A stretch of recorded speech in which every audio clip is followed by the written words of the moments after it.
Well, my 2007 Alpina B7 is finally home after having its engine torn down to 1,000 pieces to replace a little valve seal that was causing this once six-figure luxury performance sedan to eat oil in the combustion chamber and smoke like an old diesel. Now that it's all back together with many thousands spent on parts and many days worth of labor, totaling more than what I initially paid for this car, it still smokes like an old diesel. It's almost like this black beauty is tired of its miserable existence. It's broken and it just wants to die while taking as much money from the owner's wallet to the grave with it. Basically, the normal experience of an aging modern BMW.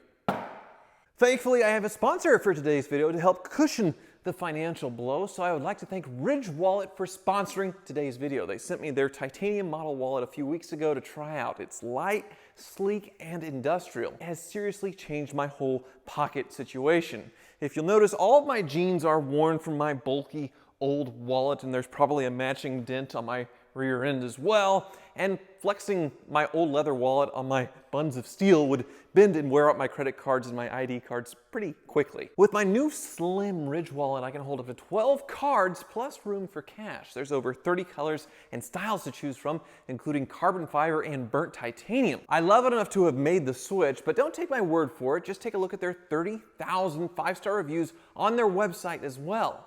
Ridge is also confident enough that you'll love it that they'll let you test drive it for 45 days. You can send it back if you don't like it for a full refund. With their durable construction, Ridge is able to offer a lifetime warranty as well, so you can carry one wallet for life. So support me and my generous sponsor and get 10% off today by getting your own Ridge wallet with free worldwide shipping and free returns by going to ridge.com/Hoovies, which is linked below. That's ridge.com/Hoovies, and use the code Hoovies to get your discount. Now let's get back to why this BMW may be headed for the junkyard.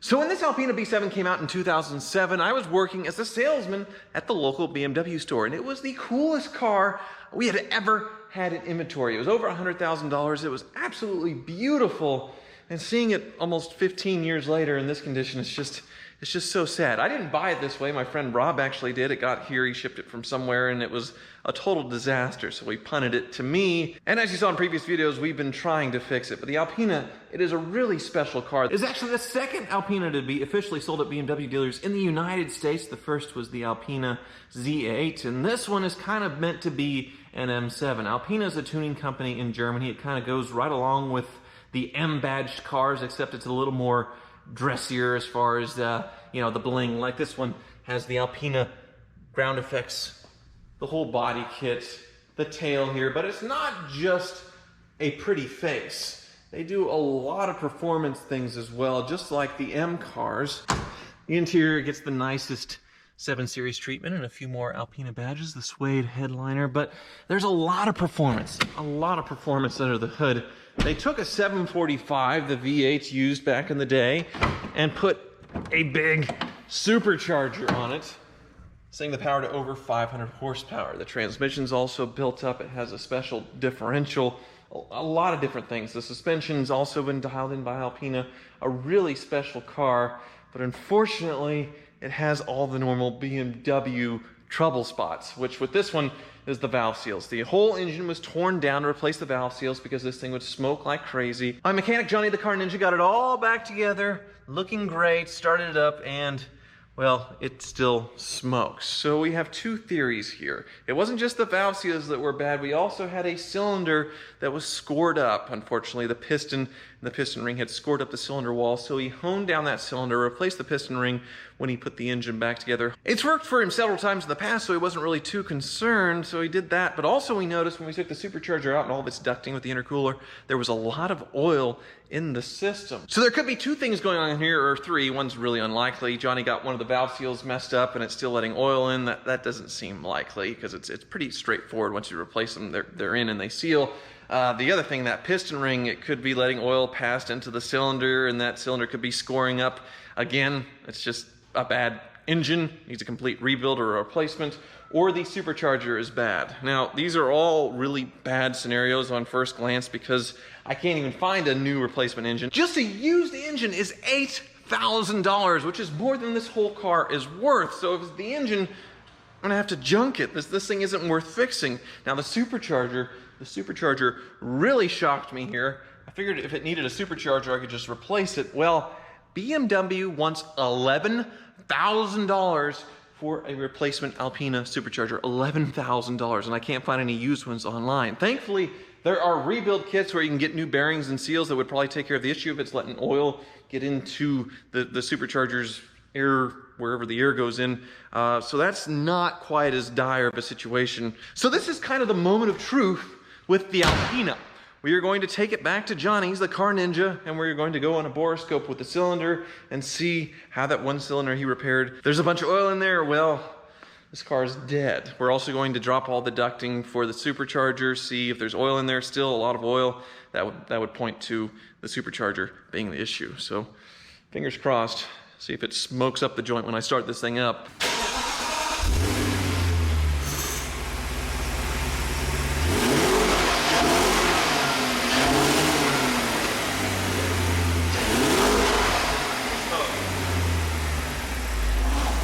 No smoke. That's really, really odd. It does kind of come and go, but it's almost like the thing's camera shy. It doesn't want to smoke in front of you guys. But sometimes when it lets loose, it's a giant plume, like somebody is purposely trying to roll coal on somebody that's tailgating, like you have a diesel truck. It is ridiculous. So that points to maybe it being the supercharger, like it gets a lot of oil in the system, and then when I take a turn, it finally sloshes it into the intake. I don't know. Maybe, maybe not. Yeah, it's not. Oh, okay. There's a little smoke there. Maybe it just needs to warm up a little bit. What a bummer. So much power. And it didn't smoke that time. It's so weird.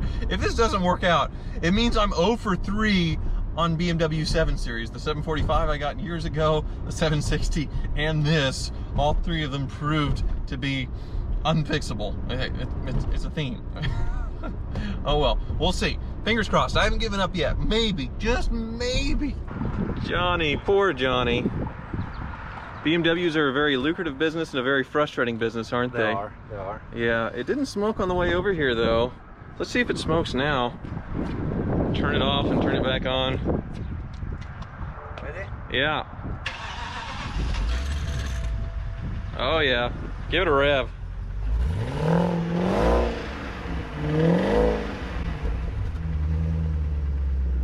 So what concerns me about that is it's only coming out of one side. So if the supercharger were bad, it'd be blowing it into both intakes, sides, right? Yeah. It doesn't matter which side it's coming out because you have a resonator and both pipes that join together. Oh, so it meets in the middle? Yeah. Okay.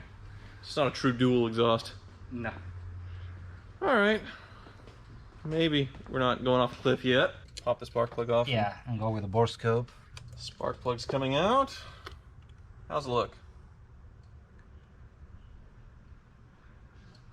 I don't really like it.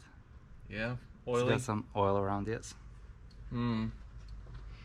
And there's some more Mickey Mouse stuff in here. All of this cowling, you can see, that goes in for the air conditioner, the blower for the AC and the heater, and it's all gone. All this should be covered up in plastic, so it's just sucking in from the engine bay. And actually, when I took this thing through the car wash, it took in some water too, blew it all over my feet. Yeah. All right, you got your camera here. It's pointing. Is it me? There's my face. Yes. Doesn't like my face. Well, it's looking scored. Yeah, that's pretty good. Yeah. All the way down there. So, what do you think? I tried. Well, that's very sad. It's really sad. $115,000 car, brand new, is totaled. Just out of curiosity though, the oil, since it's so intermittent and it seems like it's so much of it sometimes, maybe it's both? Could be, yeah. The supercharger could be messed up too? Lift it up and see. I mean, why not? Oh. Yeah, that's quite a bit of Texas tea, isn't it? Yeah. So a bad seal in the supercharger as well. Well, it's official. I'm 0 for 3 when it comes to BMW 7 Series. Yeah. Man, so you think the issue with the supercharger spitting oil in is worse? Worse than the cylinder, but it was a gamble on my part. It was a 50-50 chance. I failed, so I cannot charge you for that.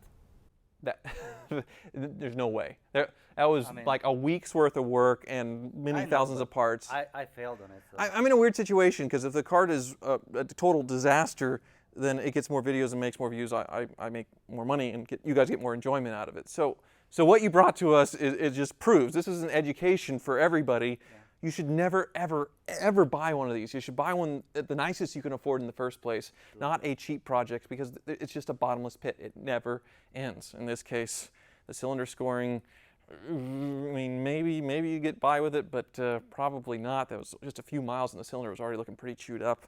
And then the supercharger needs to be rebuilt, along with everything else. There's all this ducting that's missing, water getting inside the cabin. Work and all that. Yeah, we hadn't even got Tires. to this. Yeah, and the interior smells like cigarettes as well. So what I could do, and what I was planning on doing with my other 7 Series, the 760 that's totaled as well, was take it to a dealer auction and dump it wholesale, because both cars still run and drive well enough that somebody could buy them thinking they're okay, and then I get more money. But I was thinking about it, and I can't do it. Because what would happen is the dealer would get this car, he would be smoked if he tried to fix it. There'd be no way he could fix this thing and make money. Or he could sell it as is to somebody else, and they would be in the same situation as me, where they are just stuck with a car that it makes no sense to fix. This thing's mechanically totaled. It's more than the car's worth to fix it. So what I've done is I've called my friends at J&J Auto Wrecking. John, I told him about the situation. He has sent me parts for so many cars, my Typhoon, several different vehicles, a Hummer H2. He's really taken care of me over the years with parts that I was trying to find on weird stuff. And I told him about this car and my 760, and he said, oh yeah, I'll take them, we'll break them up for parts and we'll make plenty of money. So it's really sad that a car this beautiful, this is a dream car of mine. It is. And Mine it was too. beautiful, but it's beyond saving. It needs to go. Yeah, really sad. But I guess the parts will live on in other cars. There'll be a 745 with a beautiful Alpina body kit on it or something like that, you know. So, it's still sad though. Yeah. I just can't get a BMW that works. We'll find one, hopefully. Yeah, or maybe I've had one for the last 6 months and just never made a video about it. Maybe. Thank you for watching.